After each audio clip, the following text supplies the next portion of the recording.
ஜாதிக ஹெல உரிமை எடுத்த தீர்மானம் தொடர்பில் ஆளுங்கட்சி இவ்வாறு பதில் வழங்கியது.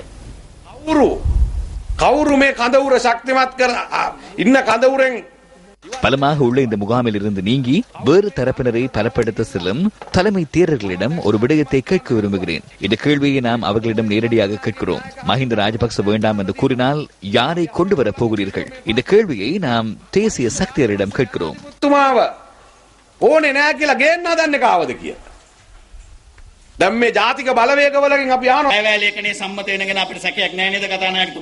சபாநாயகரே, வரவு செலவு திட்டம் வெற்றி பெறும் என்பதில் சந்தேகமில்லை. ரத்தன தேரர் வாக்களிப்பாரா என்பது எமக்கு தெரியாது. யார் வாக்களித்தாலும் வாக்களிக்காவிட்டாலும் நாம் முன்னோக்கி பயணிப்போம். எமக்கு எவ்வித பிரச்சனையும் இல்லை. எமது பயணத்தை நாம் தொடர்வோம். ஜனாதிபதி தனது தீர்மானங்களை அதே போன்று நடைமுறைப்படுத்துவார். வேண்டியவர்களுக்கு போகலாம். தங்களது வயிற்றை நிரப்பிக் கொள்ள வேறு ஒரு சிறந்த இடம் இருக்குமானால் அவ்வாறு செல்வதில் எவ்வித பிரச்சனையும் இல்லை.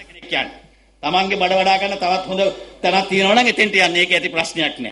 සෑම දෙනාගේම ශක්තියෙන් போஷණය වෙච්ච அனைத்து தரப்பினதும் சக்தியினால் உருவான ஒரு அரசாங்கமே எமது அபிலாஷையாகும். அதற்கே நாம் விருப்பமாக உள்ளோம். எனினும் ஜனாதிபதியின் சக்தி ஒருபோதும் கனவாகாது.